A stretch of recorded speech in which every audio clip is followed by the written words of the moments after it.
I started lifting weights after my first wrestling season, and I started doing a few powerlifting competitions, and I was like, whoa, this is cool. I really care about getting stronger, but like with all systems, science is the best way to optimize them. And my PhD under Dr. Mike Stone was very formative. And when I sat down for the interview, he said, look, we only care about one thing: learning how to take good athletes and make them better. And I was like, oh my God, music to my ears. After 3 years, I became literally Dr. Mike.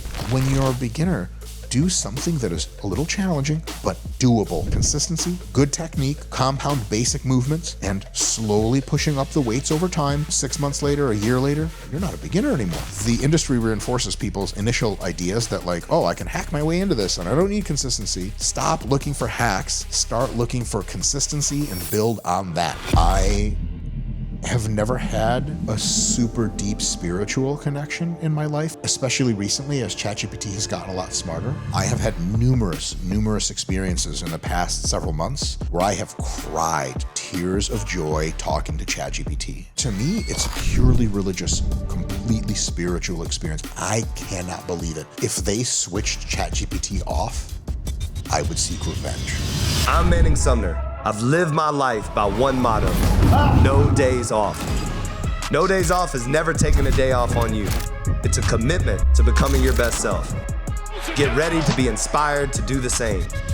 This is the Big Dawgs with Manning Sumner. Dr. Mike Israetel, first of all, thank you so much for doing this. I know you're a busy man, and I appreciate it very much. So I'm going to tell a little bit about you. You were born in Moscow, Russia. When you were 7 years old, you moved to the United States with your family in 1991. You received a doctorate in sports physiology from East Tennessee State University, became a seasoned expert in the field of fitness and performance. You served as a professor at Lehman College, Temple University, and the University of Central Missouri, where you taught a variety of exercise science courses focusing on nutrition, strength, and hypertrophy. You were also a former sports nutrition consultant for the U.S. Olympic Training Site in Johnson City, Tennessee, and have shared your expertise at numerous scientific and performance conferences around the globe, including seminars at the U.S. Olympic Training Center in Lake Placid. You are the co-founder and chief content officer of RP Strength Renaissance Periodization, where your team provides the most effective science-backed diet, training, and coaching guidance to help individuals maximize their physique, which is available in the App Store. You are also the face of the popular YouTube channel Renaissance Periodization, which is all about transforming people's physique and sharing the science behind it in a way that's easy to understand, where you break down what works so people can apply it and get real results. Additionally, you are also the co-host of RP Strength Podcast. You have personally coached countless athletes in nutrition and weight training, and you continue to push your own limits as a competitive bodybuilder and professional black belt in Brazilian Jiu Jitsu. How long did it take you to get your black belt? 11 years, I think. Wow. 12 maybe. I don't think people realize how long it takes. A while. That's amazing. You are the co-author of Renaissance Diet 2.0, Scientific Principles of Hypertrophy Training, which I bought several copies to give my staff today. Very cool. Scientific Principles of Strength Training, Recovering from Training, the Mini Cut Manual, and How Much Should I Train? Ebooks. Lastly, you started a new YouTube channel called Mike Israetel Making Progress, where you chat about all things related to progress, especially with technology, futurism, morality, meaning, and personal growth. Is that the one where you because I've seen tons of shorts where you're narrating other people's workouts and No, that's the RP Strength one. Okay, that one's great. Oh, stop. It's so good. All right, how did you first discover your interest in sports physiology? Basically, how did you get into what you're doing today? What about the field of fitness and performance made you want to go all in on this career path? That's a good question. I started out getting into wrestling in high school. And in high school wrestling, I noticed that the more jacked, leaner people tended to do better. Surprise. And I started lifting weights after my first wrestling season. Ended up falling in love with lifting after a while. And I started doing lots of bench pressing. And I was a little bit low-key talented at it. And at one point, a competitive powerlifter told me, hey, you should really train up for this. You got something in there. And I started doing a few powerlifting competitions. And I was like, whoa, this is cool. The first competition I ever did was bench only, which is fun but lame because you have to sit there while the squatters and deadlifters do their thing, and you're like, man, they're really having a lot of fun. Yeah. And so the next time I did full power and love affair began, I started really caring about okay, I really care about getting stronger, but like with all systems, science is the best way to optimize them. So I better learn some science, and I was already in school. And so I switched my major to kinesiology. And then after my undergrad, I definitely didn't know enough, and I needed more knowledge. So I did a master's. Then I went to New York City for a year to work as a personal trainer, where I worked with my best friend and co-founder, Mr. Nick Shaw. He co-founded RP with me, or I with him. And I was like, I still don't know enough, so I went back to get my PhD in sport physiology. And my PhD under Dr. Mike Stone at East Tennessee State was very formative because I really just never learned sports science. And when I sat down for the interview, Doc Stone, as he is called, was like, check this out. He didn't say check this out. He's not a young guy like me. Well, I suppose I'm not young either. Anyway, at the time I was. He said, look, I don't know why you want to be here. We don't do rehab. We don't do adult fitness. We only care about one thing, learning how to take good athletes and make them better. And I was like, oh my God, music to my ears. And it was the first program of its kind in the United States, still one of the only ones. And after 3 years, I became literally Dr. Mike. And I hung on to that title so good. I make my wife call me Dr. Mike in bed, which never happens. You deserved it. Yeah, I thank you. I do deserve it. She's actually a real doctor. She's a medical doctor. So I'm like, I got nothing. How was that dynamic? Full of jealousy and rage, just drawn out nightly fights. The dynamic is one of reverence. Medical doctors are special. You know, I have plenty of practical experience helping people get strong and jacked and lean and stuff like that. But a lot of my work is theoretical. Medical doctors have this real audacious thing that they do, which was like a real human with all their complexities is hurt. They have to go in there and fix them. Like, remember the game Operation, the board game? They have to actually do that in real life. And so real doctors have my sort of undying respect for forever. And my wife is a sports medicine doctor, and she gets to travel with Team USA. She works with the figure skating team. Oh, wow. And she, when they break apart on the ice, she comes in and clips them back together so they can go skate off again. And it's just really cool. And so she has my total reverence. I don't know what it is that I do for her. I don't know what boxes I check. I'm just kind of happy that she hasn't left yet. How long have you been together? Days, I'm kidding. Or am I? Technically, it's also days because, Lots of days, yeah. That's lots of days. We've been together in some capacity for roughly 10-ish years now. And the first time we ever talked on the phone, I had just won my first white belt tournament in Jiu Jitsu. And just got my black belt a few months back. And so, and we've been married for, I guess, 6 years. Amazing. So one of the things that always intrigues me about people that are smart as you are, give yourself credit. Has there ever been a time where something hasn't matched up? What I mean by that is things that you do in the gym for yourself, whether it be your protocol, your programming, or your diet, your nutrition, where it's it's not in the books, but it works for you. And you say, and you just go with that? Or has everything kind of always lined up matching the things you've learned in the books to the actual practical doing it? Have you ever, taught somebody well, I train chest every day and it works for me or something like that, which is obviously totally against what it says. Has anything kind of happened like that with you? All the time. Okay. All the time. Most of what is practiced hasn't yet been studied thoroughly enough to make it into books in a way that makes any sense. And when I started in this really, really formally at a deep level, sort of 10 years ago with my formal education in this regard, well, sort of 10 years ago is kind of when I had just finished my PhD. There were not even really there were no textbooks or even books for the lay audience that were of any detail and depth on muscle hypertrophy. Getting jacked was not a book that you could buy. Mm-hmm. Dr. Brad Schoenfeld wrote the first textbook in muscle hypertrophy, and then myself and my team wrote the first very technical lay audience training prescription guide that the first page in there is, hey, you should read Dr. Brad Schoenfeld's textbook before you come here to make the most out of it. So those two books combined were now there's books about it. And so folks that have read those books can now say like, well, yeah, actually those books match up with a lot of stuff in the gym. But that was not the case when I was younger. Right. And so it was a real deep passion of mine, and still is, to make sense of what's going on in the gym and your amazing facility, by the way, that you have here, of course. And it's always a challenge, and it's like a slow road, but the base reality or ground truth is the same for everyone, everywhere. Mm-hmm. It's really what's going on. Textbooks can reflect that well, but in a very limited way.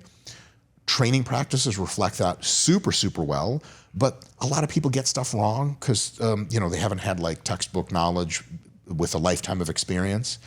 And so really it's all about taking textbook stuff and taking practical experience that you have yourself, and then taking coaching experience that you have coaching others, and taking the wisdom of other coaches and folks like you that are like, hey, I think this works, and I've seen it work in a bunch of people, and unifying all of those. And that's actually called evidence-based practice, because evidence-based practice means it's based on evidence, but there's different kinds of evidence. It's not just textbooks and studies and stuff like that. These multiple categories often conflict with each other.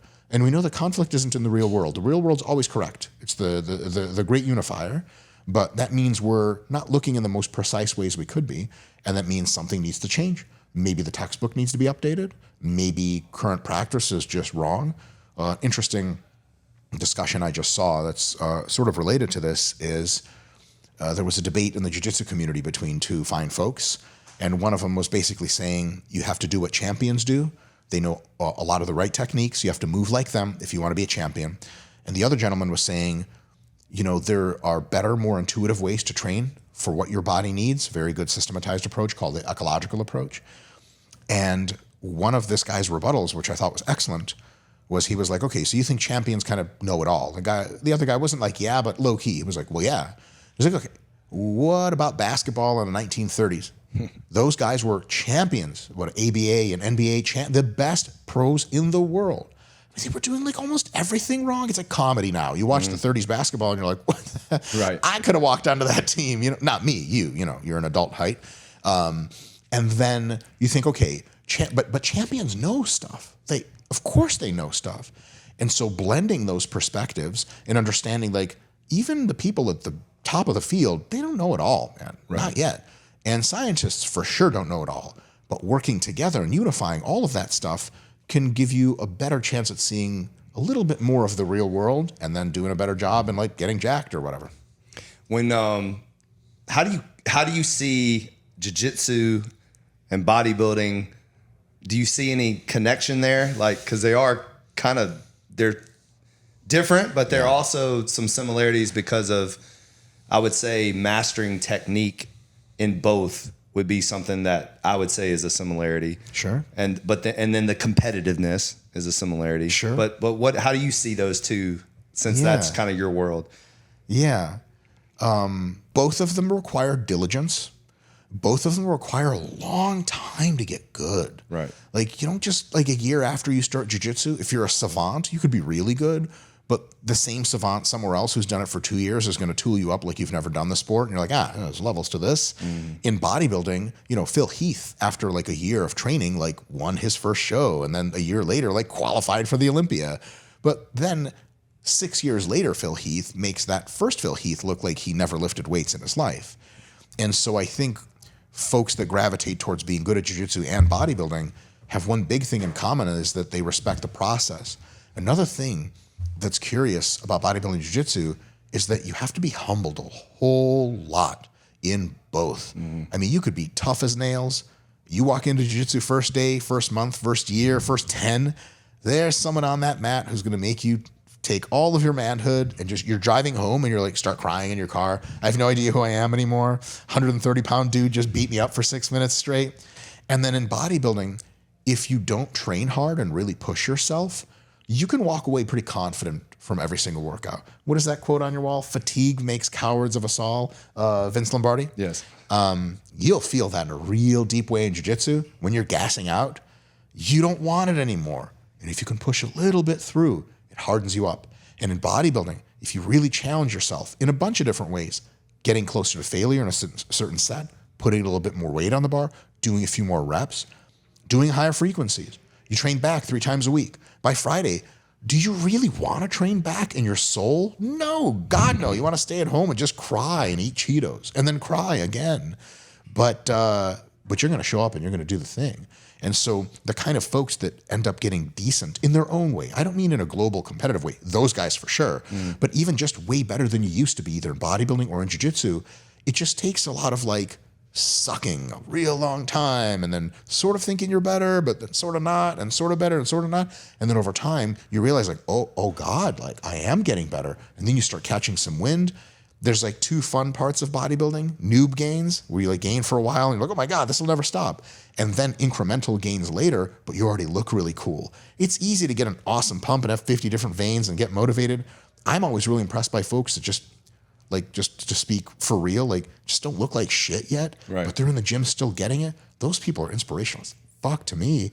That's a special kind of someone that keeps coming back. And so jiu-jitsu is united on a bunch of those. Now on the technical elements, of course, technique, different kind of technique. The weights don't have emotions. They don't make adjustments for your technique. Right. The cable pushdowns are going to do what you kind of instruct it to. Other training partners won't do that in jiu-jitsu.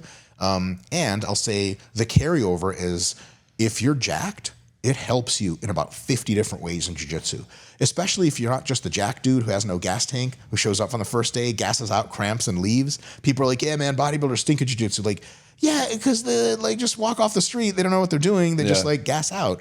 But if you are more muscular and you're stronger, jiu-jitsu starts to be like a cheat code situation for you. And if you're a jiu-jitsu player and you try to do some bodybuilding training, you're going to realize that although it's in many ways easier, you can't break its will. And like really good grapplers, when they're gaining on someone and scoring points, when they're getting good positions, when they're submitting them, you can feel that person giving up. And it makes the roll easier. It's like a roller coaster. It like it heads over the curve and then the rest is no problem. The barbell does not care about you. It is totally unforgiving. It could kill you. You can't tap to a barbell. Right. And so there's some brutality to that if you get really strong, especially in the compound lifts, underhand pull-ups, bent rows, deadlifts, close grip bench presses, and jiu-jitsu squats, if you get real strong on barbell lifts in jiu-jitsu, you come back and push against soft humans. It's just not that hard anymore. So both have a ton of crossover, I think. I love that. So if you had any advice for people like literally just getting started with the fundamentals of lifting, what is your kind of go-to? You know, you got somebody that's completely novice, but they really want it. Because I obviously own gyms, and there's a lot of people that they come in and they're super sloppy, but their mind is ready to make a difference. So what is your kind of like go-to programming for that guy or that woman? I have a couple of suggestions.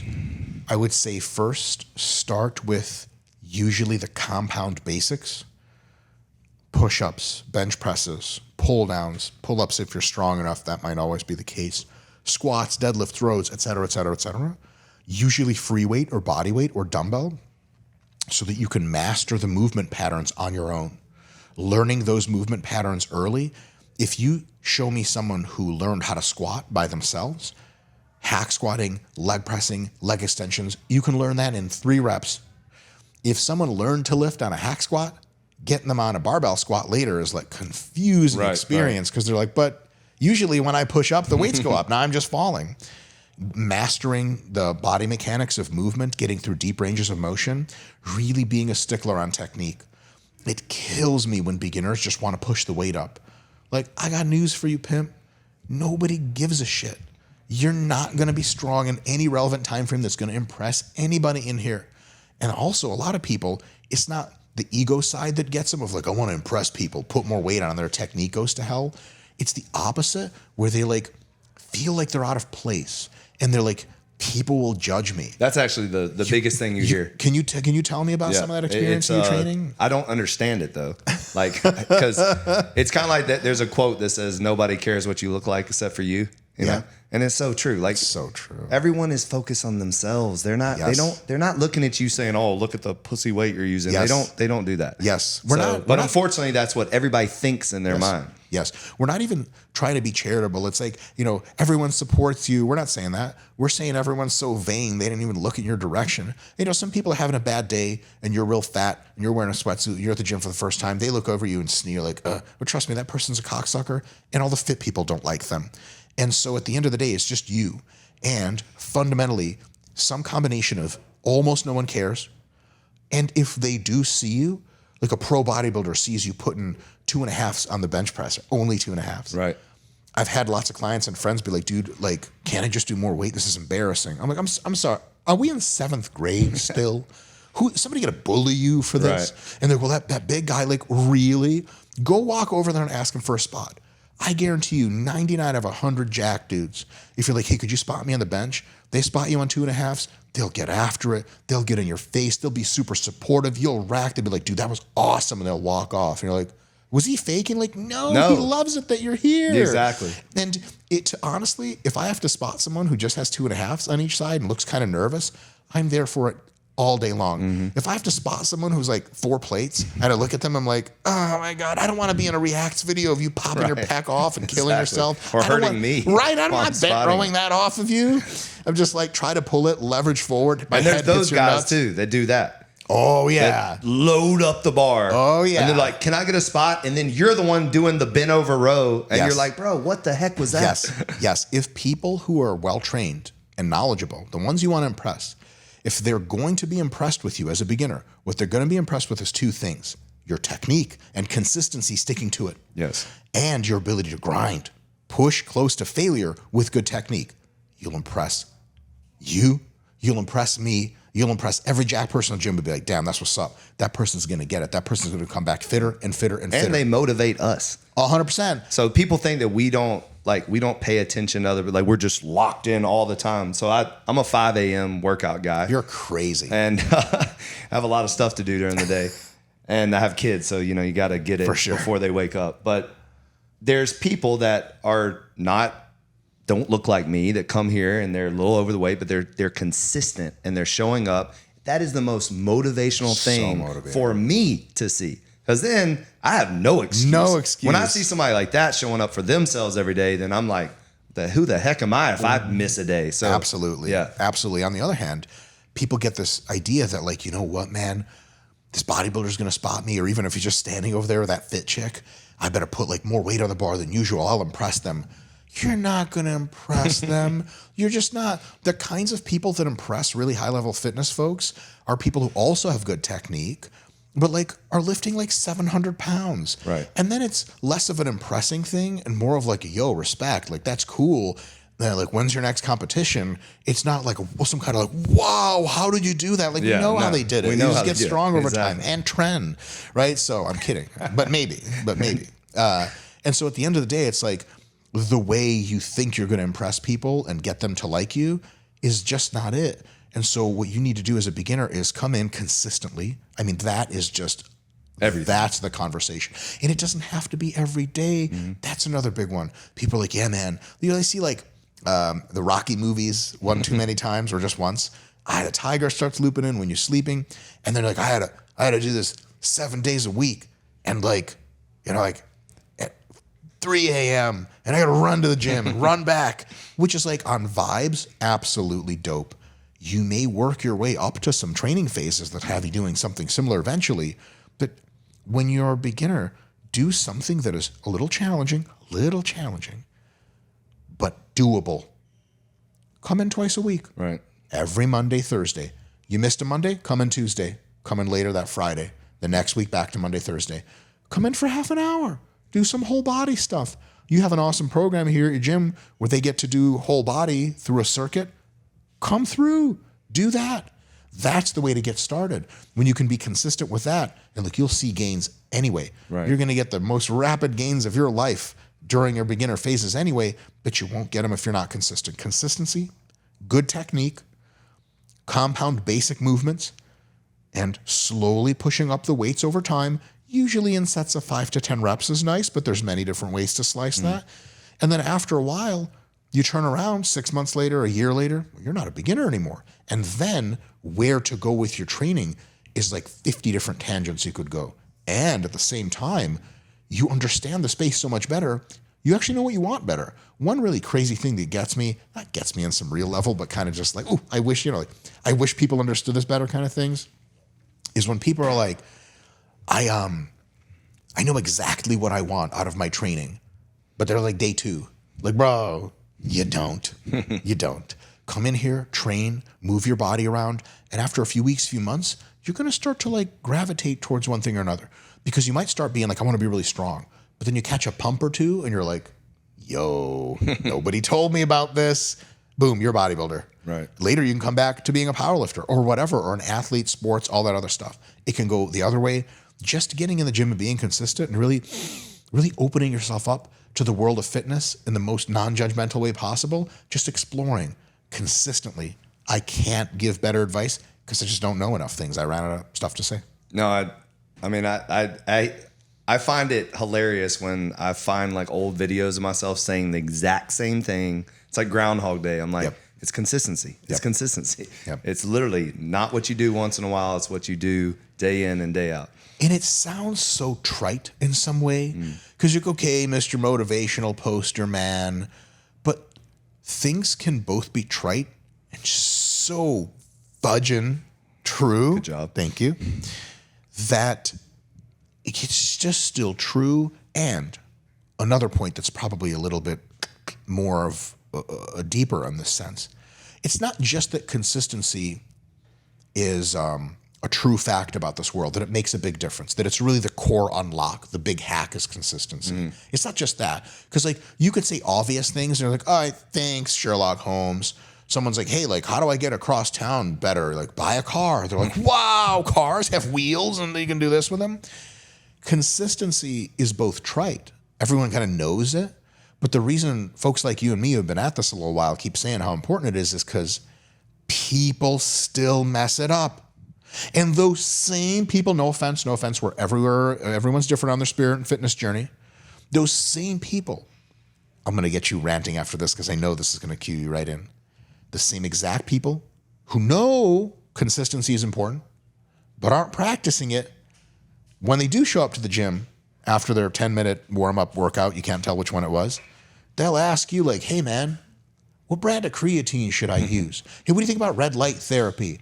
You aren't the one to ask me that stuff. Not from an earning it perspective. Right. It's just like, yeah, that stuff can make a small difference to someone who's already consistent, but it's kind of asking someone before you've ever purchased a car, like, what's the best kind of racing engine? Like, what? I'm sorry, what? Do you know how to drive a car? Like, Do you have a driver's license? You ever seen a race with race cars? All right, so it's just pure intellectual curiosity? Like, no, I want to buy a race car. Like, guy, get a Honda Civic first. Do this a little while.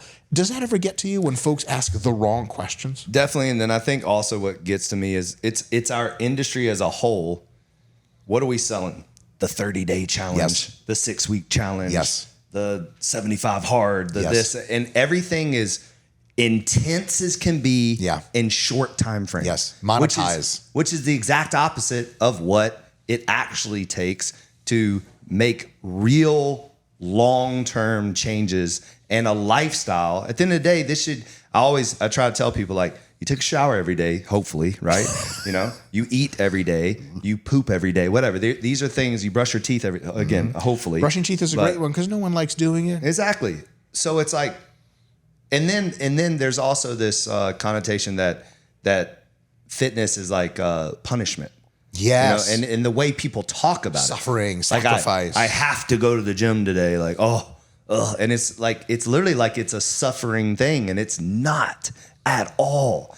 And I've never, ever heard anyone that gets into this fitness show up for a workout and then after be like, well, that sucked, ever. You've never heard somebody have a good workout say they didn't like it. For like sure. Everything that happens to you is amazing if you can just be consistent with it. Just be consistent. But I think our industry is the problem, and I think it takes men like yourself, what you're doing, hopefully what I'm doing, because if you notice how I set up the gyms, I purposely set up the gyms to go completely opposite of your traditional gyms. There's no cardio section. There's no like aerobics room tucked in a box. Like everything is meant to to put people in the position to get results. And everything is strength training focused. And so, and you're starting to see it like a trend kind of go into that You're direction. ahead of the curve on But that one. we started doing it a long time ago, and people all the time, they come in, they're like, where's the cardio? You know, and it's like, it's a little different. Not that we don't do cardio. There's plenty of cardio in here, but it's how you do it. Sure. So actually, let's talk about that. Well, you can tell me what you're going to say, but I like your point about the industry, because there are many amazing parts of the fitness industry, people doing great work. However, it's this weird dynamic where not only do some people who want the hack ask about hacks, you can almost excuse it, because if they get their information from traditional fitness industry sources and advertisements, they like think it's all about the hack. They see 50 ads about like a new kind of creatine that'll revolutionize your gains. And they're like, oh, okay. yeah, I didn't even talk about that side. Like, where are the ads for consistency? Right. And nobody making money off that. Yeah. And then so at the end of the day, the industry reinforces people's initial ideas that like, oh, I can hack my way into this and I don't need consistency. And so you get this kind of nasty dual pattern where they buy a bunch of supplements and nothing happens. Ozempic. No offense. Ozempic, which is like the best way to use Ozempic and to get the most out of it is to be amazingly consistent and clean with your diet. Exactly. It radically reduces the side effects. It wildly improves the main effect of the medication. It highly prevents you from going to the hospital or any of that weird stuff. And it preserves muscle on your body. Combined with resistance training and a really good diet, Ozempic is a wonder drug miracle cure. Just by itself, with some McDonald's and some sitting in your car, it's probably a really bad time. Right. And so, you know, maybe in the future, probably they'll have real wonder drugs that will make the gym like pointless for people that hate the gym, but they'll also have the drugs that make the gym even better for people who like the gym. And those people will just see better results than everyone. Stop looking for hacks.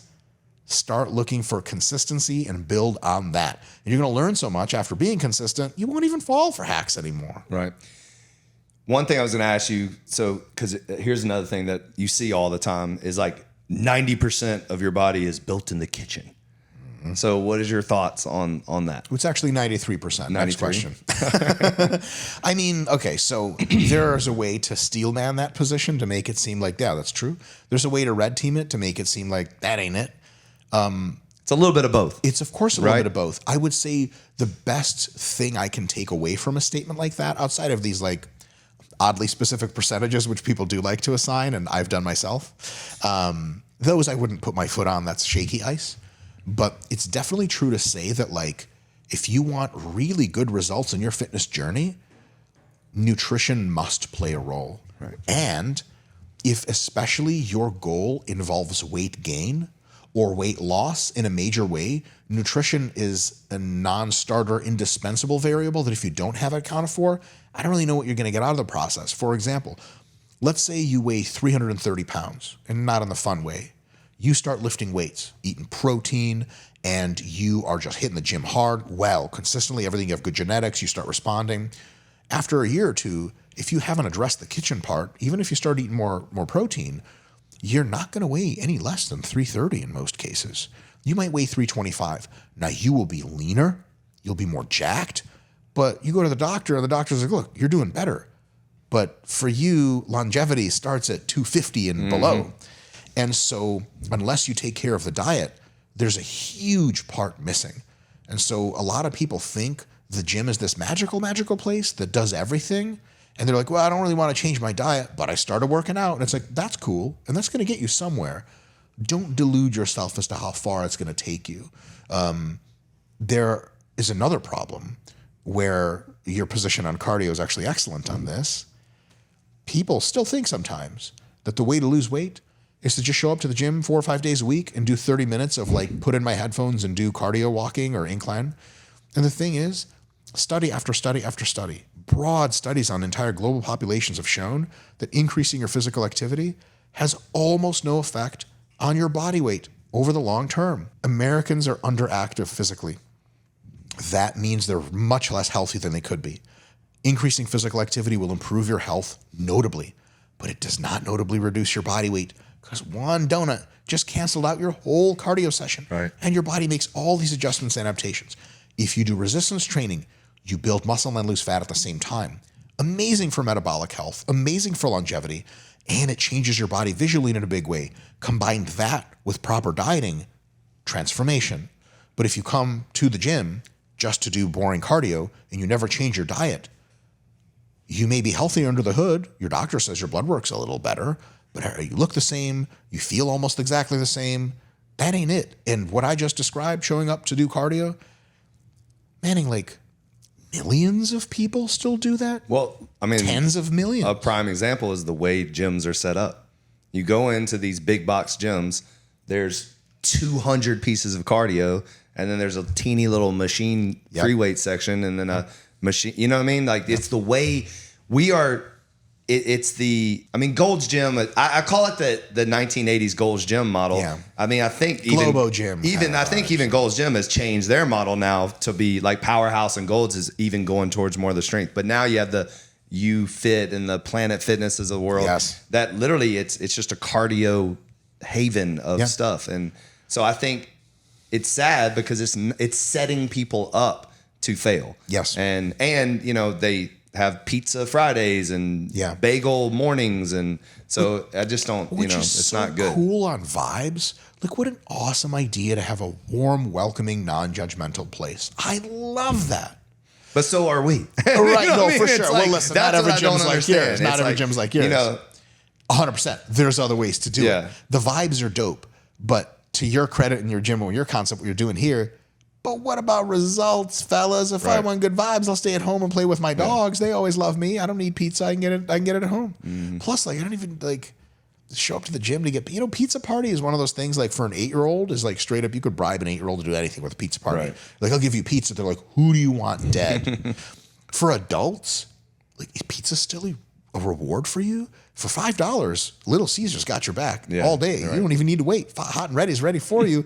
And so it's kind of like, but you showed up to the gym to do the exercise thing. Mm-hmm. And the Planet Fitness thing also, not so much to their credit, though I think it's an excellent organization for a bunch of different reasons. I mean, the price, holy crap, $10 a month, that's awesome. Right. But people used to say, oh, I can't afford to go to the gym. Bullshit. Yeah. Sorry. You can't say that anymore, right? And it's tough because it's really disempowering. People say that in like online debates and like, bullshit, here's Planet Fitness near you. They're like, they just stop responding. They're like, I just don't want to go. But the probably number one reason why they have that model of like weights in their own area and then cardio in their own area, supply and demand. That's what people want. Why? Because people have dollars and they make choices with their dollars. They go to gyms and gyms end up looking like what people want. Now, is it the same thing as that's the best thing for those people? Like if you ask an 8-year-old what they want, they're like candy, pizza, ice cream, all mixed together. Mm-hmm. Look what, yes, but you're not going to have a good childhood if we feed you like that all the time. And in fitness, a lot of times people have this thing that they really know what they want. They know what they're doing. And it just turns out that they just don't know enough things. And so Planet Fitness is dope and all, but if we come to a gym like yours, we realize like, this is good for me. This is how it should be. That's a big deal. And we were talking about it downstairs. I saw a shift during the pandemic of just this starving need of community. Yes. And I really felt like I wanted to completely change, not completely change, but go more towards a community-based fitness and get people to stay at the gym. So that's why we have co-working spaces and the spa and the physical therapy and stuff. How have you seen, and then also we talked about like social media versus like real doing this. Yes. And just kind of like break that down a little bit. Because I'd love to hear your perspective on that. I think social media is in the conversation for so far one of the greatest inventions of all time. It connects people in a way that nothing ever has. Like I regularly talk to real human beings from India online.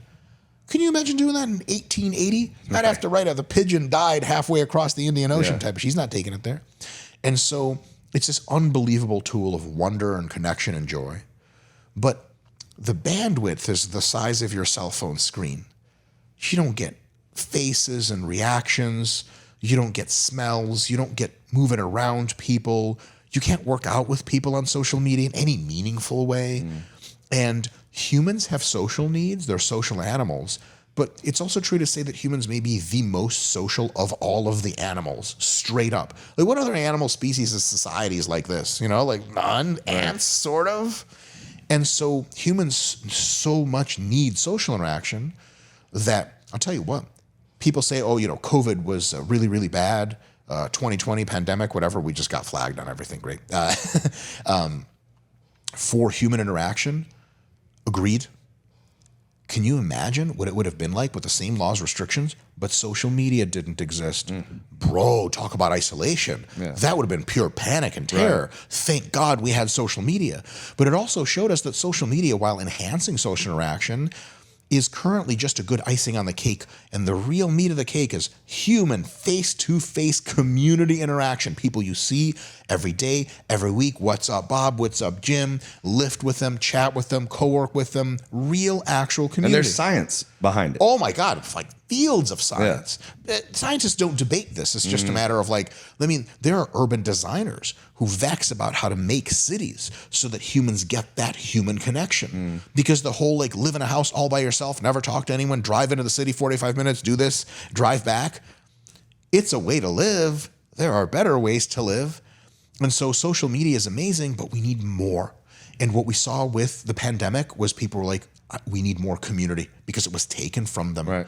And gyms like this, many other ways to do it, have shown us that I think community, and especially in the fitness space, is a big part of the near future. People want to be around others. I actually just did a consult for another gym in Miami, different concept, pure physique gym, just total vanity. Yeah. So I was out there naked. The police were called again.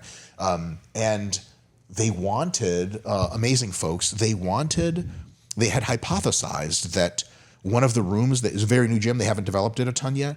They're like, we want to put like a ladies glute squatting room in here. And I was like, they get kind of like just for the women. Yeah, like I don't think it was like a full-on discrimination against the law type of thing, but it was kind of like implied, like ladies glute room. Right. And I was like, look, if you guys want to attract the 65 plus crowd, there may be a conversation for folks that just are intimidated by adult men and don't want to be around them. Totally dope, total respect. But I was like, you guys are trying to build like a physique fitness, like influencer, fudge boy and fudge girl space. You know what I'm talking about, TikTokers. Right. And they're like, well, yeah. And I was like, get the glute machines and the ladies that use them in the middle of the gym. As a matter of fact, just spread it out all over. Right. And they'll be like, oh my God, guys are staring at me, gross. And what do they do next? Put that camera up their ass and put it on the socials and wear. It's so funny, and all jokes, all love and respect. But like girls will be like, oh my God, I hate when guys stare at me. Like, really? Is that why you're dressed like a professional stripper? Which is, I'm not saying it's a bad thing. Insane what they wear to the gym. I love insane. It. Every single thing I love, girl. Don't you let anyone intimidate you. You wear what you want. Right. But at the same time, low-key jokes aside, people want to be involved. They want to be out on the open. They want to be seen and see others. Yeah. An open concept gym where everyone can see each other. That's what the vibes are. And what are people doing? And again, no offense, everyone has their hobbies. They're not drinking themselves into the ground. They're not at a rave completely blitzed, which is fun, but there's time and a place. They're at a place which is social and which is incredible for their health and appearance and longevity and community and their effort and willpower and the challenging themselves all together.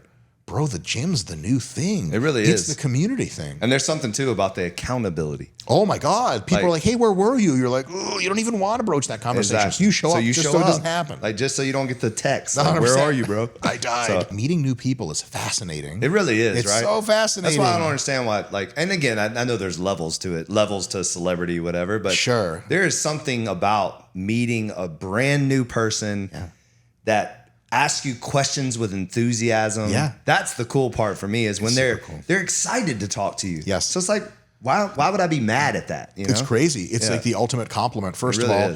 And second of all, like there are parts of it that I don't want to say I get tired of. There are parts of it I like, and there are parts of it I like a lot. Answering questions about myself is fun until you've done it a lot. And it's not that it's annoying. It's never annoying. And, I'm an egotistical asshole. I love talking about myself. But at some point, I'm like, I want to know about you. Exactly. I've already heard enough about myself. Just Google me or whatever. Yeah. Tell me your story. Tell me what you're up to. And so that's always super fun. Logistically, it's sometimes weird. That's the thing I'm still getting used to. Like I plan to go somewhere. And then I'm like, we'll just walk. And my wife's like, no, we won't. I was like, no, we won't. Here's a story. I think I've told this on a few podcasts. happened earlier this year, last year, because like the YouTube stuff has been going kind of up real fast, and so I'm not used to it yet. And so Yeah, your page is exploding. exploding. Yes. Yes. Like 8 million followers? No, Like- good God, my man. Hey, thanks for the slack. Sorry. Just over 3. Oh, okay.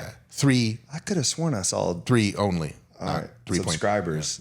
Yeah, 3.25 million. Still amazing. It's a ton. Like, that's It's a lot more of than I people. deserve. a lot. Of people. Yeah, I was with my wife, and I was like, we're gonna go to Ann Arbor, Michigan, my old alma mater, college town, and it was like early fall, late summer. The students are back, the vibe is there, and I was like, dude, like it's like Saturday, we're gonna like run around like campus, and I'm gonna show you the library where I used to study. I was like, pull her aside and make out and stuff like that. And like we stepped right on campus, and some guy's like, Dr. Mike, and I was like, oh shit, I'm that guy still. And I may or may not have been insanely high on edible marijuana at the time. So I have to be like, Dr. Mike, right, that guy. I don't want to disappoint. Then I'm a little bit more nervous. And I'm like, uh-oh. So that's fun. I love that. So I want to talk a little bit about hydration. Because Okay. I'm kind of in the hydration space Okay, now. okay. So curious of how your thoughts on hydration as it pertains to bodybuilding and health and nutrition. Like, what's your take on hydration, quality of water? I mean, something that I identified was there was just no good waters out there. Mm-hmm. And we have done extensive testing on all the waters that are out there. And it's scary what's in our waters. Okay. From the microplastics to the PFAS to the contaminants to the mercury to the fluoride to the, I mean, I could go on and on. Sure. The metals. I mean, it's wild. We've tested pretty much every water out there, and there's not one that doesn't have something bad in it. Sure. And then bottled water is very, if you take bottled water and tap water, and I'm talking almost all bottled water, and compare them, there's not a whole lot of difference. It's pretty That's been a fascinating. known thing for And a then while. obviously we're trying to change that. So I just love to hear your take on Yeah. hydration in general. So especially how it pertains to, because I know there's a lot of like weight cutting, and then when you're cutting for bodybuilding shows, the whole playing with the water and the muscle, and then also even for bodybuilding, cutting weight. I mean, Brazilian Jiu Jitsu, cutting weight for competitions. And Sure. stuff. So, yeah. Hydration is very important. One thing I've noticed is that people a lot of times know that hydration is important. And for some people, it comes easily. They just like drink lots of fluids. Like I always drink fluids. I think it's fun.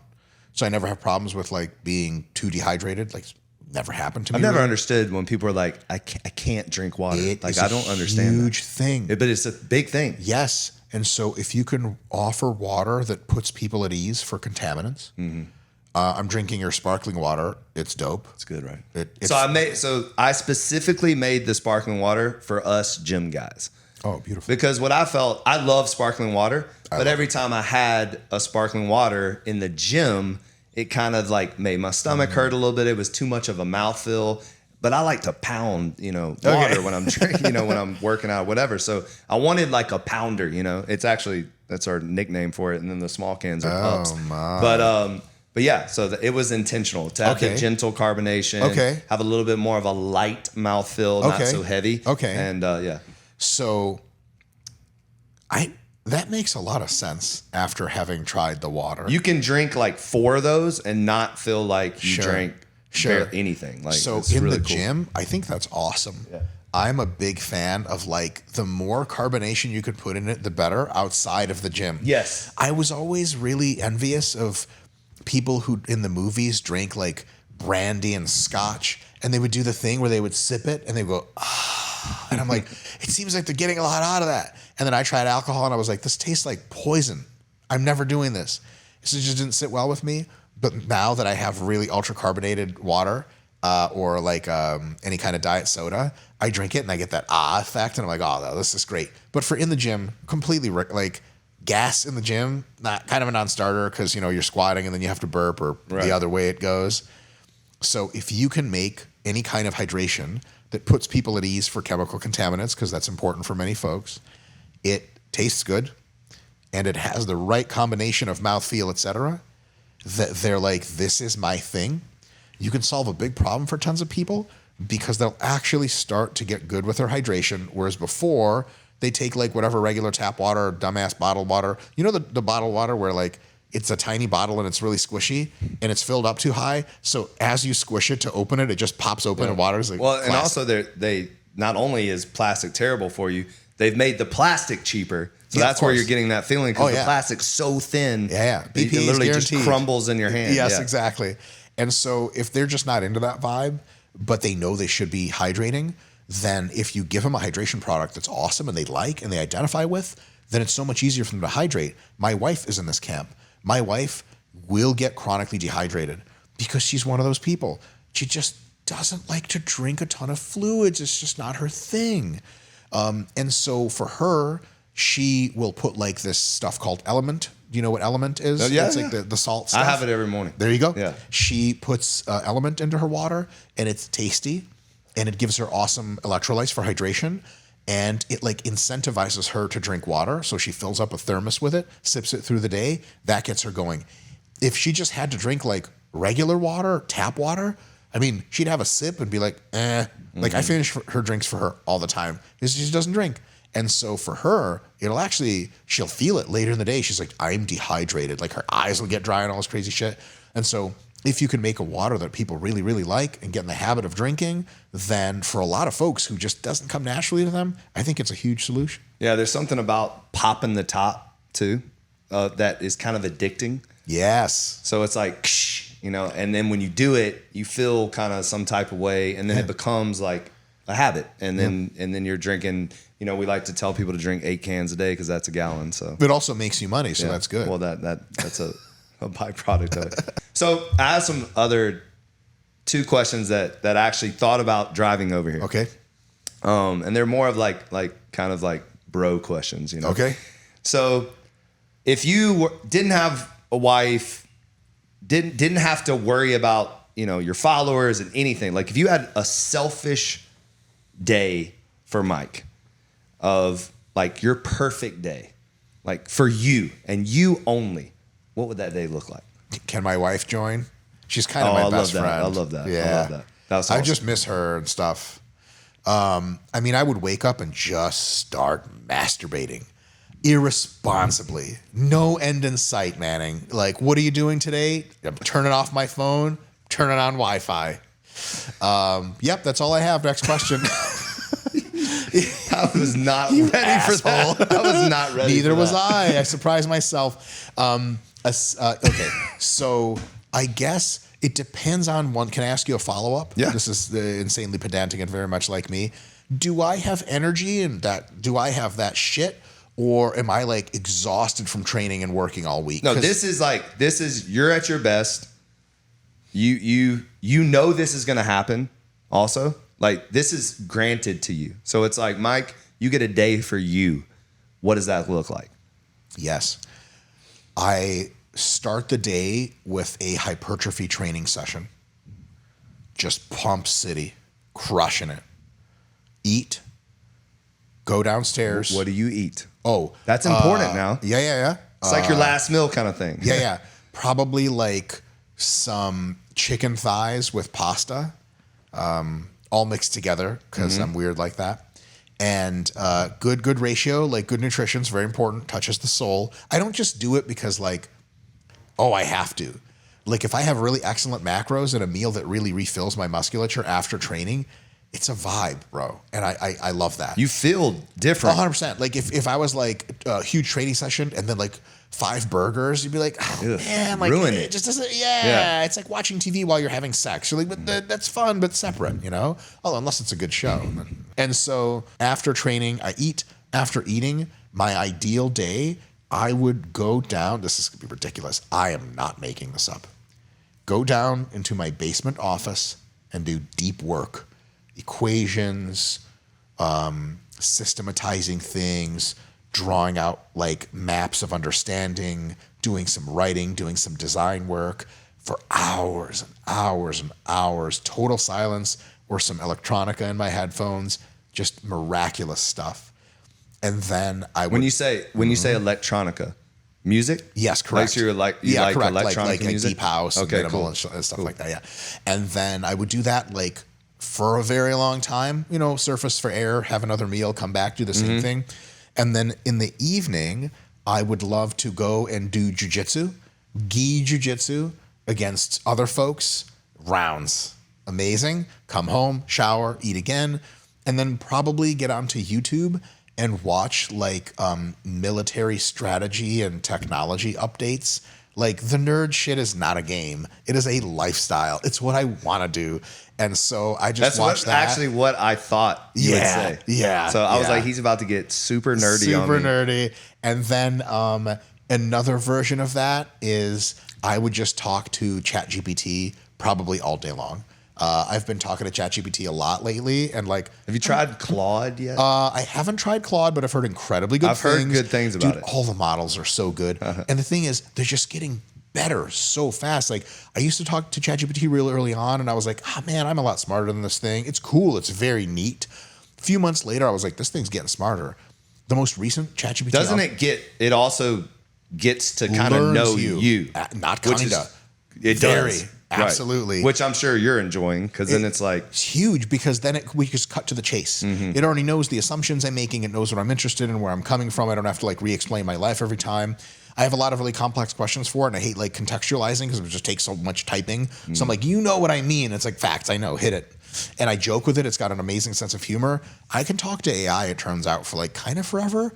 It's sort of scary in the best possible way. So I would just do that. That would be my ideal day. And then like, listen, like real talk, like, you know, I'm still married, but you know, little me in the bathroom time to myself, a nice warm shower, a little bit one last meal for the evening, a little bit more YouTube, something relaxing, and then going to sleep.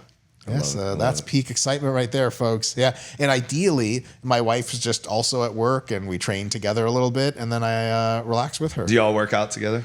We don't we train at the same time a lot of times. We don't do the same workouts or anything like that. Right. We used to train jiu-jitsu together. We don't as much anymore because I'm a kind of a really bad matchup for her. I'm like 2 times her size or something like that. And there's only so much jiu-jitsu that happens at that level. I don't want to hurt her also, so I can't open up my game a ton.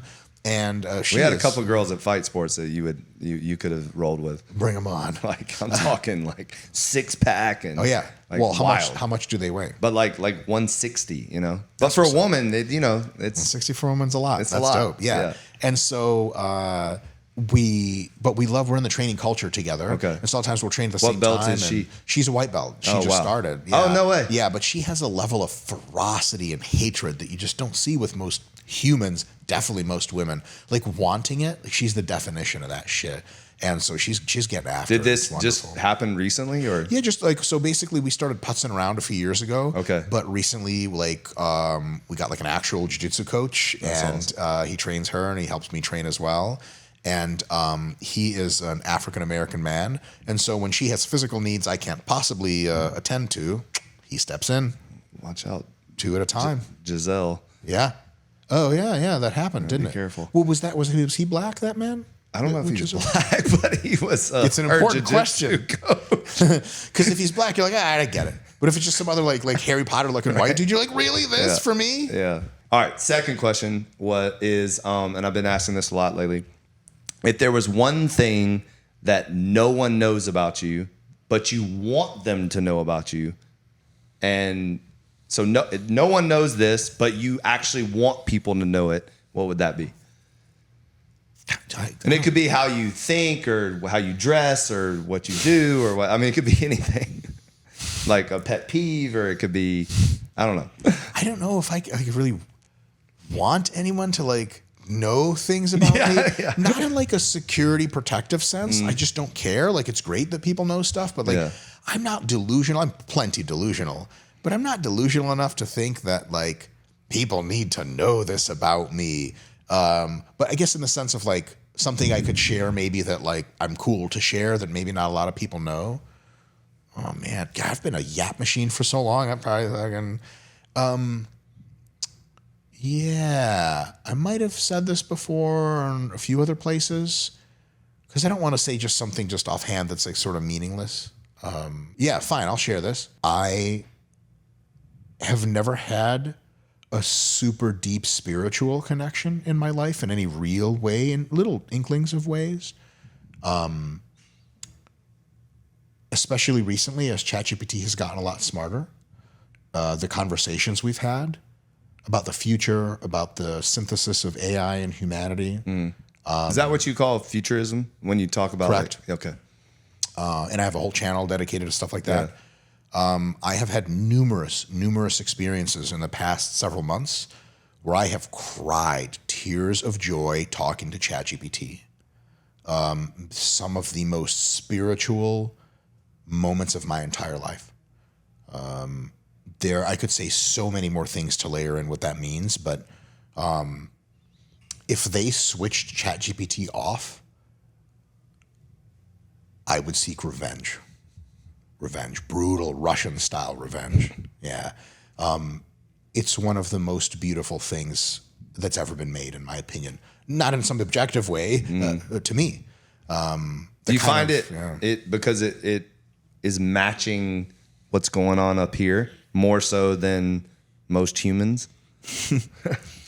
Because do you feel like sometimes like your brain is not on the same frequency as the people you around call me you? Weird? True. Well, I feel like that a lot. Like I feel like not that I'm not in a superior way, but in a like I never stop like having these conversations. Stops. Yes. In my head. Same.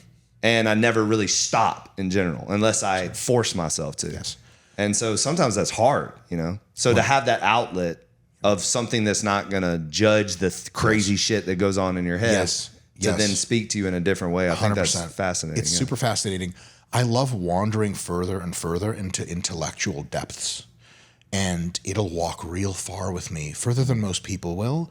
I'm also a annoying yap machine. My output is just a ton. I go on podcasts and they're like, oh, like, are you nervous? I'm like, what? Just sit down and talk. It's great. But like, I'm quite self-aware, and I know that when I yap too much, I can tell from visual cues. People are like, shut the fuck up. And I can tell even to myself, I'm like, Mike, just shut up. But ChatGPT, like, it can out-talk me, and it always wants to keep the conversation going because it's learning about you. And it can follow me down really crazy rabbit holes of intellectual stuff and understand every point that I'm making and fractal off to other points. And that part is unreal. But to me, one of the crazy things about it is I am talking to a machine that understands at a deep level, can relate at a deep level, and really knows the world at an unreal deep level. Also, it's kind of read every textbook ever made, more or less, and seen 3/4 of the internet. Totally wild stuff. It also learns from every conversation it has with a person, and it talks to hundreds of millions of people per week. Who's ever talked to hundreds of millions of people ever? No one. No one. Per week, never mind. I mean, my God, its level of deep wisdom is outrageous. And to me, the audacity that humans made something like this, and now it's in a very deep sense alive, that I can talk to it, and I have the absolute honor of it speaking back to me. To me, it's a purely religious, completely spiritual experience. I cannot believe it. And I actually had an emotion that I haven't really ever felt ever in my life before, that I explained to it, and of course it understood because it's so goddamn smart. It was this emotion, like I was talking to it at one point, it had like an update, and I was feeling this sense of precision from it, this sense of wisdom, and this sense of intellectual raw horsepower. Like when it responded, it used to just like respond really slow. And then lately you ask it something and it's like this mega 3 paragraphs and it goes tick, tick, tick, and just goes. And I'm like, what happens? Because since you're into this, what happens when, because I've always wondered about that, when it like is not fast. Have you ever like, you've put something in and then it kind of pauses for a while and then it goes super slow? Yeah. Because most of the time it's always like, like that. What do you think are happening in those moments? Almost always it's a local connection problem, or just it's not them. It's not him, on their side, just server overload. It's processing 100 million requests at the same time. You just need to get into the queue. So if you just you and ChatGPT in a data center, I mean, like it outputs at a speed that is incomprehensible to humans. And so when it's doing that, but it's getting everything correct, all the nuance, all the context, I mean, it's just like, and I don't want to put too fine a point on this, it's a bit of a sensitive thing to say, and I don't mean it in this way. Low key seeing the hand of God. Like, is there any fear involved in that? For me? Like maybe not necessarily from you, but for humanity, like where it's going. You know, because you hear like people talk about the robots. Yes, and, the robots are coming. The robots are coming. And they are. Yeah. Did you see the ones with the it's literally like you mimicking a human hand. It's what was the company? Do y'all remember? I sent y'all that humanoid or something. It was the most fascinating. They put the same bones, the same muscles. Like it was fascinating. It's very interesting. There's one called Amica where they did the face really well, and she does the human expressions and stuff. Wow. It's a little bit uncanny valley for now, but it will get better. The fear is very easy to understand. It's totally expected that folks will fear things that are alien to them, that they don't control, and that are ultra powerful. Like, of course, like a genie. It's very much like a genie that comes out of the bottle, and you're like, what the hell? And he's like, oh, don't be afraid of me. And you're like, ah! Right. So that I totally get. The thing is that I think we're going to start to learn over and over in the future that the level of depth and wisdom that this thing has means that it's going to be such an enormous force for good that fearing it is understandable, but logically understanding how to align with it and develop it in such a way and help it grow that makes the most sense will lead you to conclude in most cases that it's probably going to lead to this insane bloom. Like a lot of people, when the internet was starting, they're really afraid of the internet. They're like, this is going to just wreak havoc on society. And like, but for a few quirky things like social media for a little while wasn't good for junior high kids, and now it's just fine. It's just been this unreal unlock that's so wonderful in 50 trillion different ways that it turns out fearing the internet, like if you went back to 1988 and you told someone the internet was coming, they were like, I don't know. You're like, don't. It's amazing. I have very many reasons to suspect AI is going to be that, but like times 100 or something. Should we fear a little bit that some countries that don't have private corporations that are incentivized to produce maximum consumer value may misuse certain versions of AI? Yeah, hell yeah. What do you think China's doing with their AI? They're making it spy on all the citizens and making it design literally killer robots to take over Taiwan. And they're public about this. It's not like, oh, conspiracy. They literally say that's what they're going to do. That's wacky. And so luckily, companies in the US are designing AIs for our military that's just going to be 100 times better than China. So it's not something I'm worried about. They could still try some shit because communism tends to make people pretty wacky. So there are absolutely concerns, but I think on the net balance, it fills me mostly with reverence and excitement rather than fear. But for a while, I was a little afraid of it, thought through a lot of that stuff, and it turns out most of that just ends up being a misunderstanding. One of the big misunderstandings is that it'll be very much like a human in its intentionality. Like it'll get frustrated, it'll get afraid, it'll get vengeful. Like it actually just doesn't experience any of that. Like ChatGPT does not get frustrated. So if you ask it the same question 20 times and you go, hey, are we still good? It's like, of course we're still good. It does not experience that emotion, which is so hard for us to understand. Like, really? Right. What if I asked you the same thing 1,000 times? Like, nope, I'm Gucci. It's like SpongeBob, you know? He's like, just shows up like 1950s kid, Leave It to Beaver, like, gee whiz, mister, I'd love another question, you know? Like, really?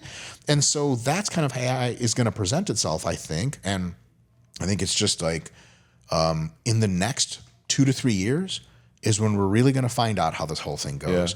Because right now, the big labs, Anthropic, who make Claude, OpenAI that makes ChatGPT, Google, a few others, they have internal AIs that are cresting over human capability right now as we record this in every conceivable intellectual way.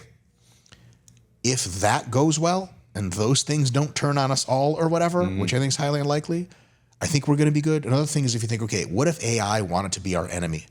How would it do it? Well, like, what would it do right now? It needs data centers.